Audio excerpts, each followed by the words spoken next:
Hey hey hey, halo Sobat Tren. Jumpa lagi dengan saya, Cecilia Belgius. Bagaimana kabar kalian? Tentunya semoga kalian dalam keadaan sehat walafiat ya. Oke, kali ini Cecil akan mereview alur film India yang berjudul Kodiyul Orphan.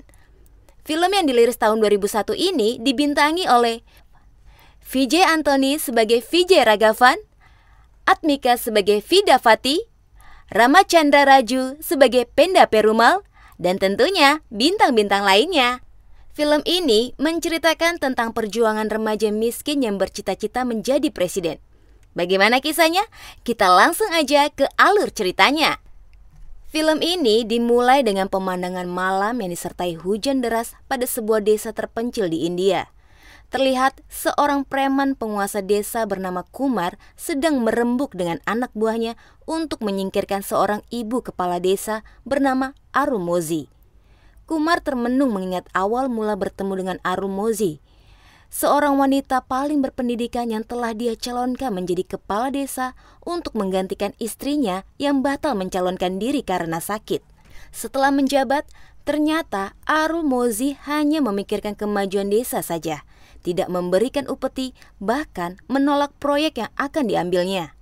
Keberhasilan desa selama dipimpin Arumozi menjadi desa percontohan desa lain semakin membuat Kumar kesal. Karena semakin banyak dana masuk ke desa, tetapi Kumar sebagai orang yang dulu mencalonkannya tak mendapatkan apapun.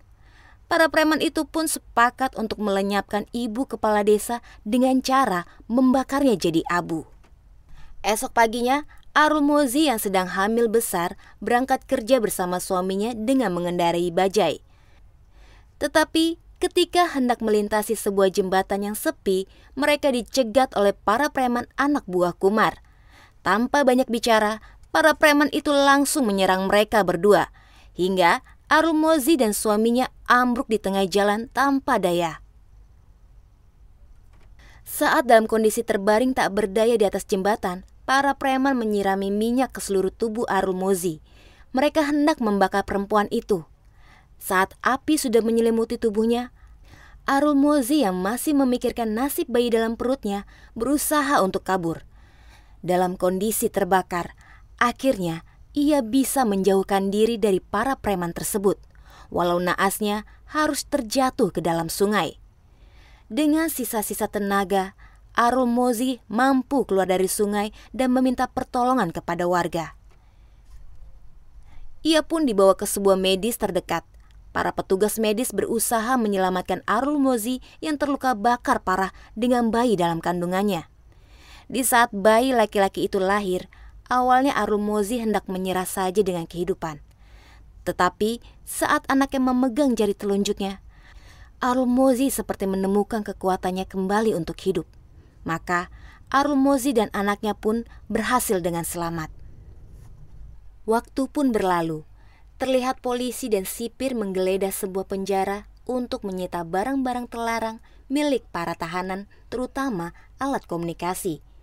Hal ini membuat seorang preman bernama Sulu jengkel karena tidak bisa menghubungi ayahnya lagi, yaitu sang penguasa ruangan tahanan yang bernama Karna.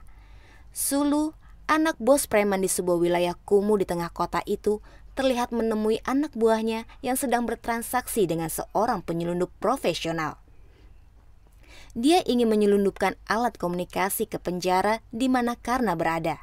Dan benar juga, akhirnya alat komunikasi itu pun berhasil diselundupkan kembali ke desa. Vijay, anak mantan ibu kepala desa yang selamat dari aksi pembunuhan itu, kini sudah tumbuh dewasa.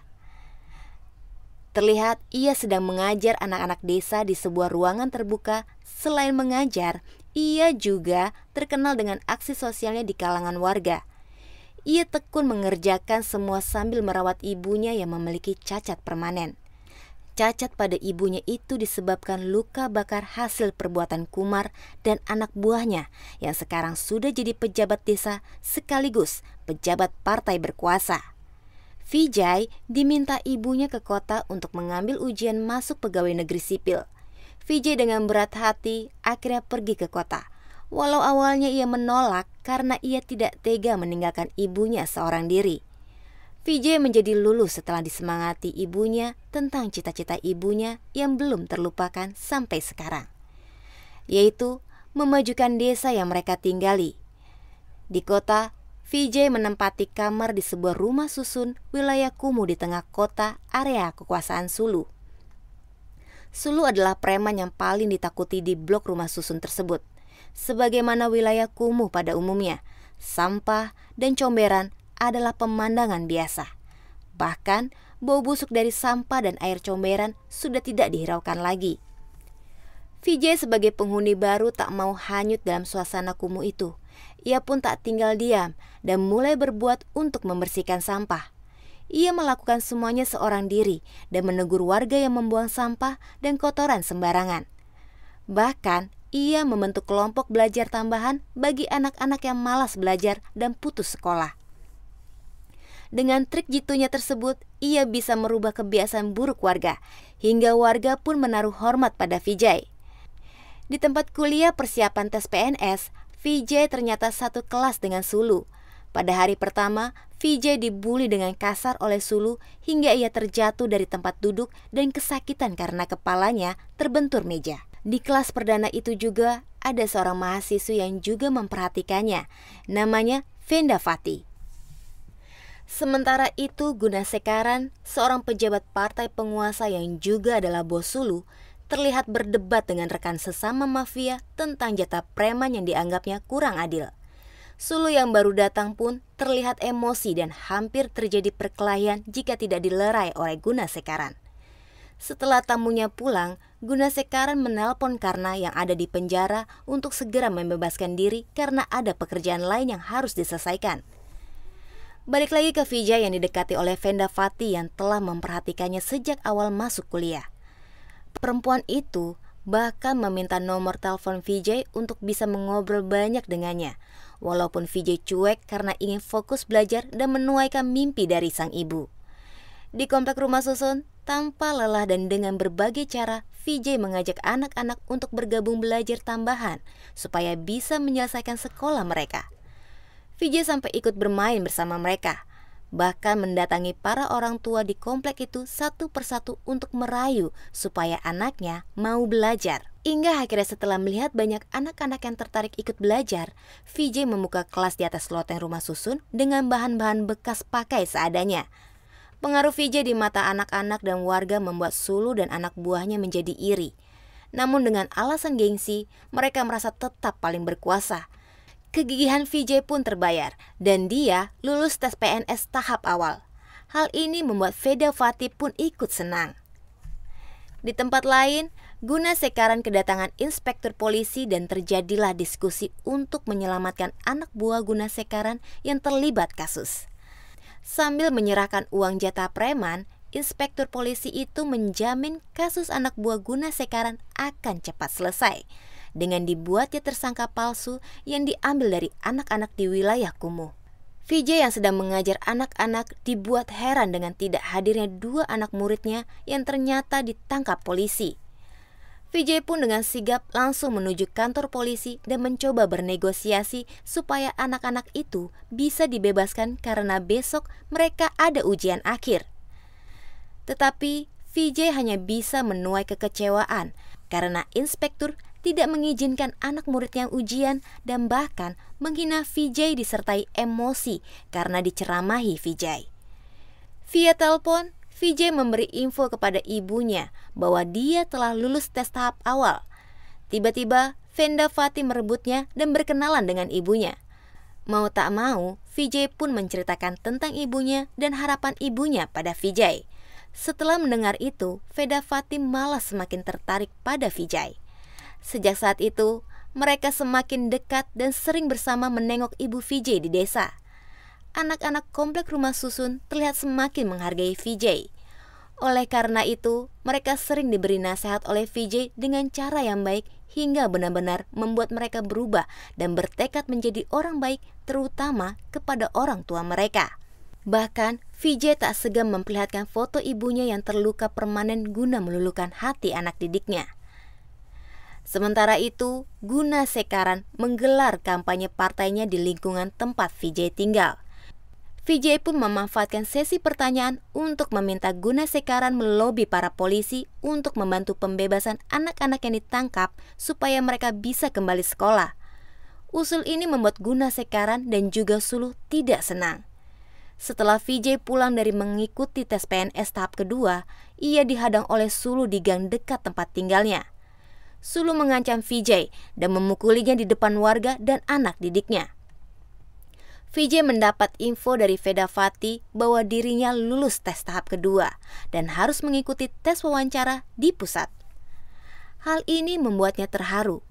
Di tengah jalan, saat pulang dari tempat kuliah, ia ditelepon Vedavati dan diminta untuk membatalkan tiket kereta karena Vedavati telah memesan tiket pesawat untuknya pada penerbangan jam 10 pagi. Sesampainya di rumah, Vijay mendapati satu muridnya yang besok mau ujian tidak ada karena dibawa oleh Sulu dan diberi obat-obatan terlarang. Vijay pun segera mendatangi markas Sulu dan ingin membawa muridnya pulang untuk belajar. Tetapi Sulu dan anak buahnya menghalangi hingga terjadilah perkelahian di antara mereka. Pertarungan ini dimenangkan oleh Vijay yang membuat Sulu babak belur. Tak terima dihajar Vijay, Sulu dan ayahnya karena mengirim anak buah untuk membunuh Vijay. Tetapi rencana busuk itu dengan cepat diketahui Vijay. Karena Vijay mengetahui kedatangan mereka, Vijay pun buru-buru kabur dari rumahnya dan bersembunyi. Di persembunyiannya, Vijay pun ditelepon oleh Karna yang meminta ia mempertanggungjawabkan perbuatannya atas Sulu dan meminta maaf.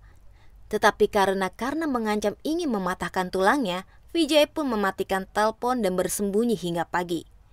Pada pagi hari, Vijay keluar dari persembunyiannya dan memesan taksi. Tetapi sesaat sebelum menaiki taksi, kepalanya dipukul oleh seseorang dari belakang dan ia ditangkap oleh anak buah Karna dan dibawa ke pinggir sungai yang sepi.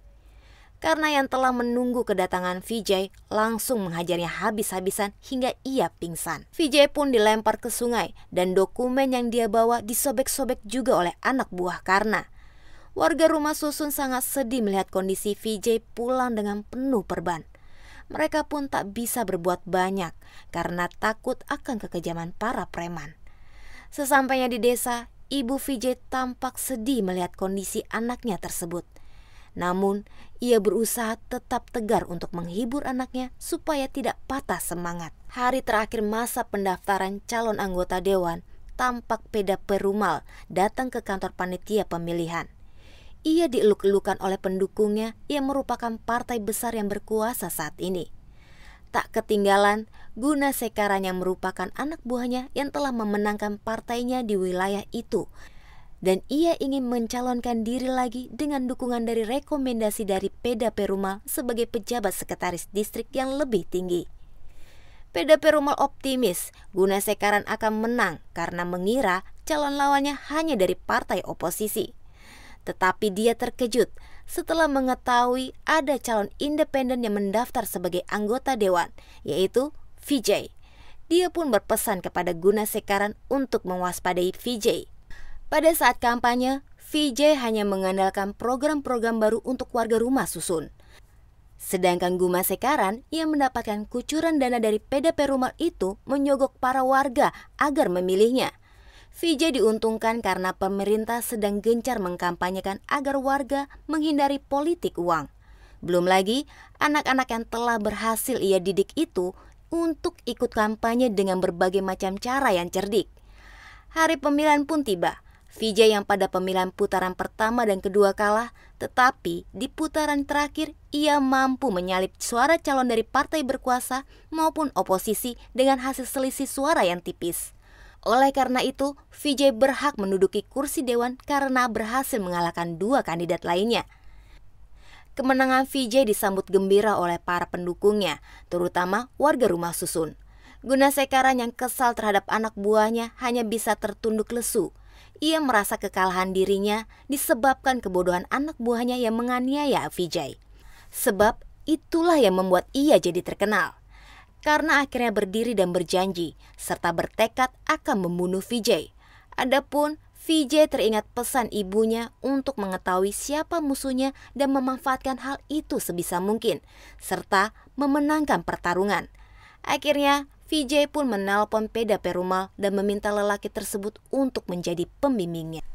Hari pertama bersidang sebagai anggota dewan, Vijay diminta menyampaikan pendapat sebagai anggota dewan yang baru. Vijay pun meminta supaya keuangan dibuat transparan. Ide ini ditertawakan oleh seluruh anggota dewan lainnya karena itu sama saja mengumbar kejahatan mereka ke publik. Di ruang kerjanya, Vijay diperkenalkan dengan para kontraktor yang mengerjakan proyek-proyek pemerintah. Disitulah Vijay memerintahkan para kontraktor untuk bekerja sesuai dengan kontrak dan dana yang dianggarkan dan tidak ada lagi yang namanya jatah para pejabat. Para kontraktor hanya bisa menerima, walaupun awalnya mereka mau seperti yang dulu saja, karena bisa bagi-bagi uang untuk tutup mulut dan keuntungan yang diperoleh pun bisa lebih banyak. Di kantor partai, Peda Perumal sedang mengadakan pesta kemenangan di sebuah distrik. Tetapi karena dihadiri juga oleh Gunasekaran, maka ia pun merasa kebahagiaannya kurang lengkap. Ia menghampiri Gunasekaran dan bertanya tentang dana yang ia kucurkan. Gunasekaran menjawab bahwa uang itu ia gunakan sebagaimana perintahnya dan meminta izin untuk membunuh Vijay. Namun, Peda Perumal malah tidak menyetujuinya, bahkan meminta Gunasekaran merayu Vijay untuk masuk ke partainya. Hal ini membuat kaget Gunasekaran dan semua anak buahnya. Vijay tampak ingin mendengarkan secara langsung keluhan warga. Oleh sebab itu, ia meminta bantuan Vedavati. Dengan dibantu seorang warga rumah susun untuk membuatkan jadwalnya, akhirnya satu persatu masalah di lingkungan rumah susun itu dicatat dan dipetakan oleh Vijay. Di ruang kerjanya, Vijay didatangi Gunasekaran dan anak buahnya yang menyampaikan ajakan bergabung dengan partai mereka. Namun, Vijay menolak, bahkan meminta Gunasekaran dan anak buahnya untuk menghentikan pasokan narkoba di semua wilayah termasuk rumah susun tempat ia tinggal. Hal ini membuat Gunasekaran emosi dan pergi dengan perasaan marah. Suatu hari, Vijay sidak dengan mendatangi penampungan air. Kebetulan saat itu juga sedang terjadi keributan disebabkan berkurangnya pasokan air. Ibu-ibu yang sedang mengantri air pun melampiaskan kekecewaan kepada Vijay sebagai anggota dewan yang mereka pilih dengan omelan-omelan pedas. Vijay pun memanggil para kontraktor dan memarahi mereka. Namun apa daya, para kontraktor itu pun terpaksa melakukannya karena diminta pajak oleh para preman dan mafia. Vijay akhirnya menelpon Peda Perumal dan meminta membicarakannya dengan pusat. Karena menurutnya, jika para kontraktor ini kerjanya bagus, akan membuat rakyat simpati hingga menguntungkan partainya juga. Dalam pembicaraan itu pun, Peda Perumal menanyakan kepada Vijay kapan dia masuk ke partainya. Ajakan itu pun dijawab dengan diplomatis oleh Vijay. Komplek rumah susun tempat Vijay tinggal akhirnya direnovasi dengan baik oleh kontraktor-kontraktor yang jujur hingga menjadi tempat percontohan. Tempat itu juga mendapatkan penghargaan oleh gubernur sebagai lingkungan terbaik. Bahkan gubernur pun ingin menemuinya secara langsung. Hal inilah yang membuat Gunasekaran dan anak buahnya kaget hingga kejang-kejang. Setelah bertemu gubernur dan melihat tingkah lakunya, Vijay paham bahwa mereka semua hanya memanfaatkan rakyat. Peda Perumal sepertinya sudah habis kesabaran meminta Vijay masuk ke partainya. Ia pun langsung mendatangi ruang kerja Vijay dan menyampaikan langsung perihal keistimewaan apabila Vijay masuk ke partainya. Permintaan ini dijawab Vijay dengan penolakan halus, karena partai oposisi juga menyampaikan hal yang sama dengan yang disampaikan Peda Perumal. Kekesalan Peda Perumal semakin memuncak ketika dia mendapati wali kota dan para pejabat menjadi resah dengan ide-ide dari Vijay. Sehingga ia memerintahkan seluruh anggota dewan dari partainya maupun oposisi menyudutkan Vijay dengan korupsi dana LSM dan proyek lingkungan. Namun semua tuduhan itu dijawab dengan panjang lebar oleh Vijay di dalam sidang yang dihadiri para pejabat dan direkam. Namun rekaman itu diminta dihapus oleh pimpinan sidang. Di ruang kerjanya, Vijay didatangi oleh anak buah Peda Perumal untuk menandatangani surat pengunduran diri sebagai anggota dewan dengan menyandra dan mematahkan tangan ibunya oleh Kumar dan anak buahnya. Dengan terpaksa, Vijay menandatangani surat itu dan meminta maaf kepada warga karena mengecewakan warga dengan pengunduran dirinya. Namun warga tetap melindungi dan mendukung Vijay karena mereka mengetahui bahwa alasan sebenarnya di balik pengunduran diri Vijay karena tekanan dan ancaman dari para preman. Peda Perumal marah mengetahui tindakan Ceroboh Gunasekaran dan Karna yang telah mengganggu Vijay tanpa memikirkan akibatnya. Terlebih lagi setelah kedatangan pengurus partai dari pusat, yaitu Raja Manikam, yang memerintahkan Peda Perumal bertanggung jawab atas kekalahan partainya oleh calon independen, yaitu Vijay. Ditambah lagi, akibat perintah pengunduran diri darinya, Vijay mencalonkan diri untuk anggota Dewan Pusat yang akan datang. Vijay dan Vedavati dipanggil oleh Peda Perumal ke kantornya. Di sanalah dia diminta menarik pendaftaran sebagai anggota Dewan Pusat dengan diberi imbalan uang dan rumah mewah. Tetapi jika ia menolak, maka Peda Perumal mengancam akan membunuhnya, Vedavati dan ibunya. Mendengar hal itu, Vijay pun menghajar Peda Perumal dan 2 pengawalnya. Begitu juga saat keluar dari kantor Peda Perumal, Vijay dikeroyok oleh anak buahnya. Vijay yang mampu menyelamatkan diri naik mobil bersama Vedavati dan langsung menuju kantor pemilihan untuk langsung mendaftar. Ia pun membawa berkas yang telah dipersiapkan bawahannya semenjak keluar dari kantor Peda Perumal. Dari pintu belakang, Vijay masuk kantor pemilihan dan mendaftar sebagai calon anggota Dewan Pusat tanpa diketahui oleh anak buah Peda Perumal yang menjaga di pintu depan kantor pemilihan. Tak tanggung-tanggung, Vijay mendaftar untuk pemilihan 2 wilayah sekaligus. Raja Manikam tampak begitu gusar melihat hasil perhitungan pemilu dengan hasil sementara imbang antara partainya dan partai oposisi. Hasil akhirnya akan ditentukan oleh kemenangan 2 wilayah pemilihan, di mana Vijay menjadi calon kuat di 2 wilayah tersebut. Ketika kemenangan Vijay mendekati kepastian, ia memerintahkan bawahannya untuk menghubungi Vijay, namun tidak digubris oleh Vijay. Hal ini membuat partai oposisi berlomba dan berebut untuk segera mungkin mendapatkan dukungan dari Vijay. Ia dibuat frustasi karena takut kesalahan-kesalahannya akan terbongkar. Akhirnya, ia memerintahkan anak buahnya agar sesegera mungkin mendapatkan dukungan Vijay dan memenuhi apapun permintaannya. Di desa, Vijay menyendiri di bawah air terjun. Ia hanya memikirkan kata-kata ibunya dan tak menghiraukan telepon yang berdering berulang-ulang. Sampai akhirnya, ia menjawab telepon dari Raja Manikam dengan mengirim pesan bahwa ia bersedia masuk ke dalam jika ia menjadi menteri utama. Hal ini membuat kaget semua anggota partai tak terkecuali Peda Perumal. Namun, kenyataan itu harus diterima jika mereka ingin menyelamatkan partai. Maka Vijay pun resmi menjadi menteri utama dan pemerintahan pun mengirim pengawalan ke desa Vijay untuk menjemput dia dan ibunya dengan helikopter. Selain itu, Vijay juga memerintahkan polisi untuk menangkap Kumar, preman yang telah membunuh ayah dan melukai ibunya. Dan film pun berakhir. Gimana? Seru kan filmnya? Tapi pastinya jauh lebih seru jika kita menontonnya secara langsung nih Sobat Tren. Selsel juga menyarankan agar Sobat Tren menonton film ini di situs-situs resmi ya, biar pembuat filmnya juga mendapatkan feedback cuan. Jangan lupa tentunya untuk subscribe, like, komen, dan di-share ke teman-temannya ya. Sampai jumpa di alur cerita film berikutnya. Adios!